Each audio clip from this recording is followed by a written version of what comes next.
Well, hello my little rays of sunshine. How are you all doing out there today? I'm Michelle the Introvert and welcome to another Michelle's Moments. And today I have 4 special topics, 4 that I'd like to talk to you about today. The first topic of choice that I'd like to talk to you about today is a gift that a very, very generous and very kind viewer had given to me. He was actually in Yarmouth and he had dropped a gift off at one of the local stores named the LUMBERJACK'S Daughter. And that store is located on the main street here in Yarmouth, Nova Scotia. The lady, like the owner, she was very kind to let him drop off the gift there. And I picked it up the very next day. So it was very kind of her to babysit the gift, so to speak. And I'd like to share with you what this very special viewer by the name of Rick, what he gave to me. I'm just going to move my cup of tea just a little bit, just to make a little bit more room. There's my pot of tea. There, now we have just a little more space here. So first I'd like to read a little bit to you from a note that Rick left with the gift. I'll just read some of it. I won't read all of it. It's a very nice gift. September 2024. Hello, Michelle and family. I wanted to let you know how much we enjoy your YouTube vlogs. Thank you, Rick. That's so very nice of you to say. When at the cottage in Yarmouth, I will hunt out places you've shown us on tour. And it says here that he was at a yard sale and he had found some things, some special things, that he thought I might enjoy them in Michelle's Moments. Keep up the great work. Thanks. Panda and Dory's dad, Rick. And Rick has sent to me a couple of pictures of his cute little dogs named Panda and Dory, and they're just the sweetest little dogs. Hey Rick, how you doing? And if Panda and Dory are right there with you, please give them a nice pat from me. That'd be great. So now I'd like to show you the special gifts that Rick had found for me at this wonderful yard sale. I just have to get the bag. It's right down here. Isn't this a pretty bag? It's very autumnish, very fallish. You can see the leaves. And I have to be careful taking these gifts out of this bag because they are extremely breakable. Now I'll set this one here. And I'll set this one here. I've already looked at these gifts and they're unbelievable. They're absolutely beautiful. I'm so excited about showing these gifts to you. I'll put my glasses on. This first box here, I'll let you read what it says here. Royal Crest Fine Bone China, made in England.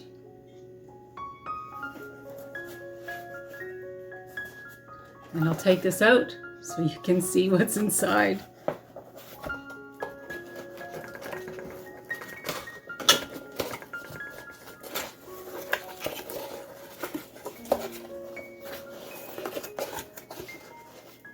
Can you see a little bit of it there? Looks pretty nice so far, doesn't it? I'll take it out of the box so you can see the whole thing. Here it is here. Isn't this beautiful? What a beautiful teacup and saucer. It's a beautiful set. My hands are, I'm trying to be very careful. And I will definitely be able to use this in the months of November and December for Christmas, for Michelle's Moments. This is fantastic. Thank you so much, Rick. It is absolutely beautiful. I just very carefully put it back in the box. And this is going in a special place, probably inside my china cabinet, just to keep it very, very safe and well protected. The china cabinet is a great spot for something like this. Such a beautiful, beautiful treasure.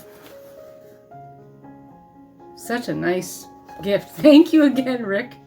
And I will show you this one too. I can't believe that you found this at a yard sale. Oh my goodness sakes. There's what it reads. And I'll open this box very carefully as well, so you can see what's inside. I have the best viewers, I think. I think I have the best viewers out of all the YouTubers. Very kind, very generous, wonderful. I love you all. Okay, I'm just trying very carefully to open this. It's interesting that these are the original boxes too. Let's see if this side will open a little easier. Okay, there we go. Yes, it's amazing. These are the original boxes. Incredible. Okay, so I'll get you. You can take a little peek there inside the box. And now I'll just very carefully and gently take this out of the box. And here is the second beautiful, beautiful teacup. Oh, isn't that gorgeous? I'm trying to be so careful. It's beautiful. Look at the design. It's just gorgeous. Look at this beautiful handle. Oh my. I'll be using this a lot for Michelle's Moments, Rick. Thank you so much. It is gorgeous. And I want to also point out this base here. Look at the nice green color on the base. Oh, it's just beautiful. Just gorgeous. I want to thank you again, Rick, for such a beautiful gift. Thank you for both teacups and saucers. They're just absolutely amazing. They're beautiful.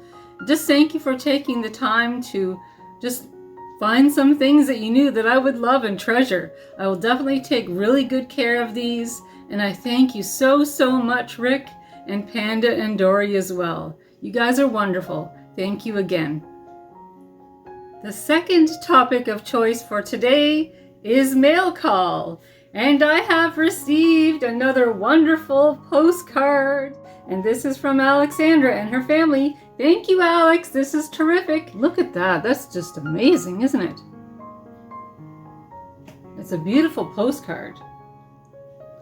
I'm just reading the back a little tiny bit. A little bit of information about this postcard. And it says, "The Old Montreal is one of North America's most exceptional historic city center." This is really interesting. And Alexandra writes, "Dear Michelle, I know how much you like postcards, so here's one. A quick jaunt to Montreal this week. Such a huge city. Traffic was overwhelming for me, to be honest with you. Missing the quiet roads of Yarmouth."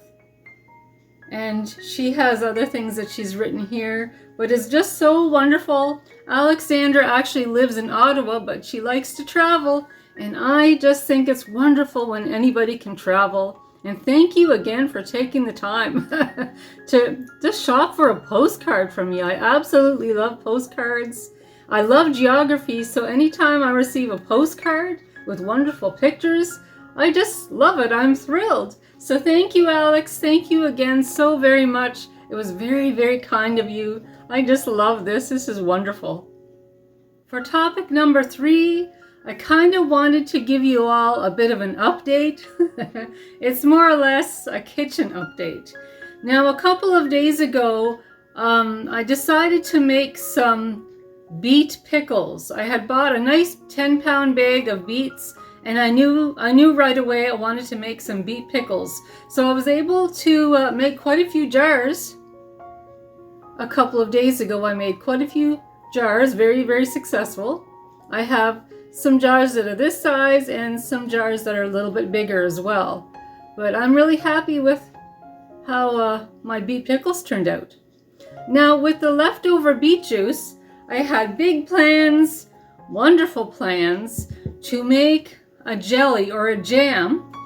And the name of the recipe, the name of the jelly is called Beet Mock Grape Jelly.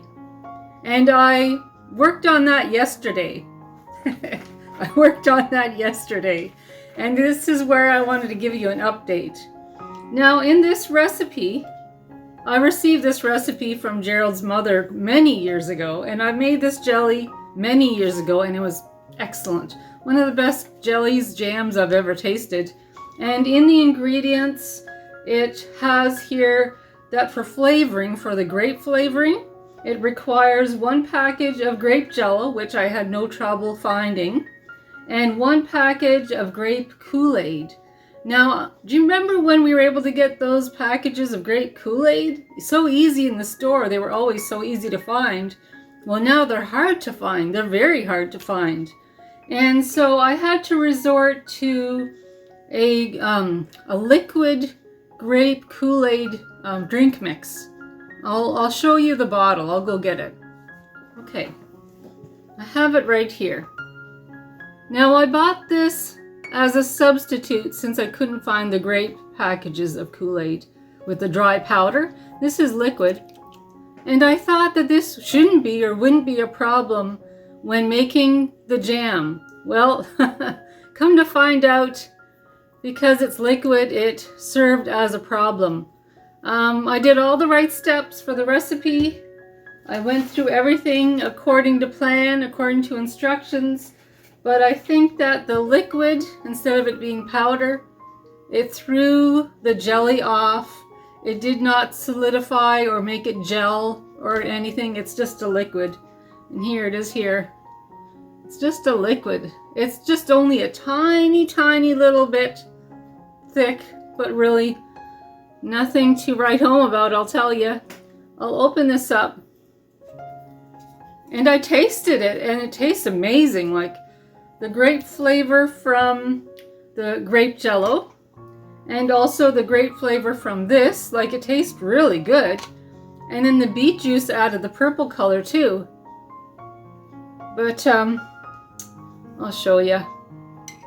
I wanted to give you an update. It's just very, very liquidy. Just very, very, too liquidy. It's too liquidy. I'm not gonna throw my jars out.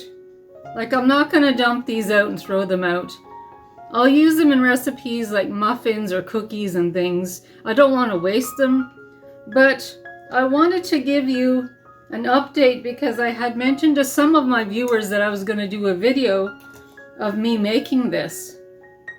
But it didn't turn out the way I wanted it to. So I put my thinking cap again on. And I think that next time I attempt this, I am not going to look for Kool-Aid at all. I think what I'll do is I'll still buy the package of grape jello, but instead of the Kool-Aid, I'm going to just buy an extra package of grape jello.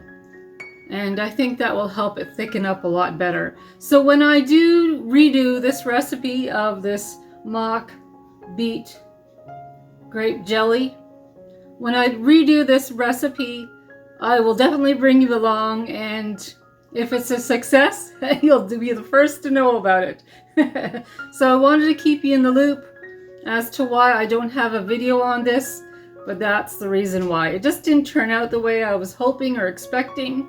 So when I go to plan C, this was plan B, but when I go to plan C and just use grape jello, I'll keep you in the loop then too, just to see how it turns out.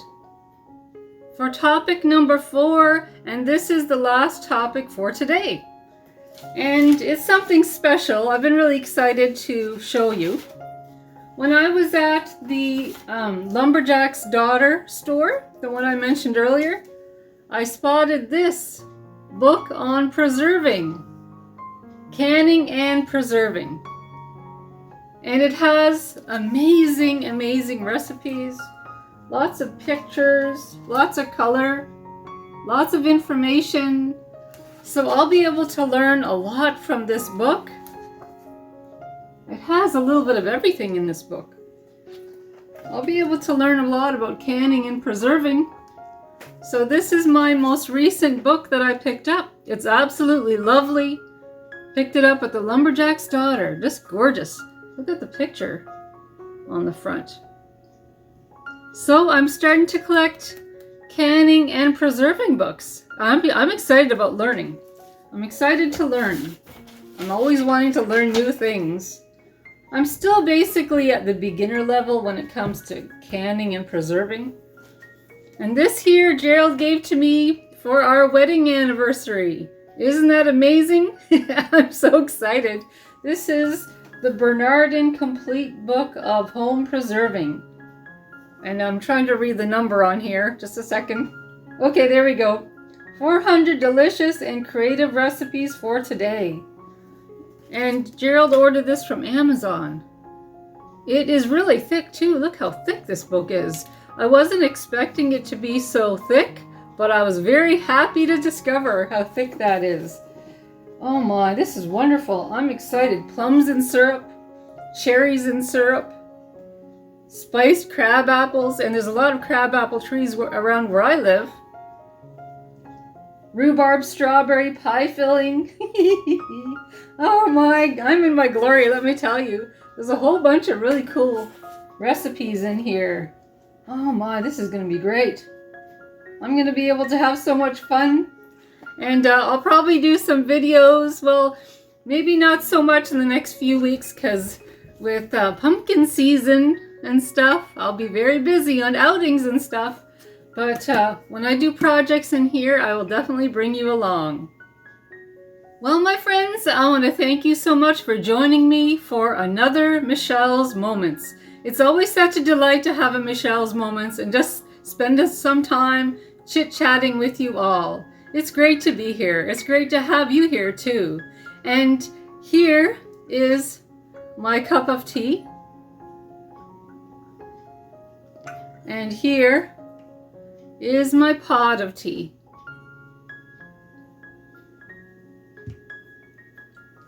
And here's to you all, my little rays of sunshine.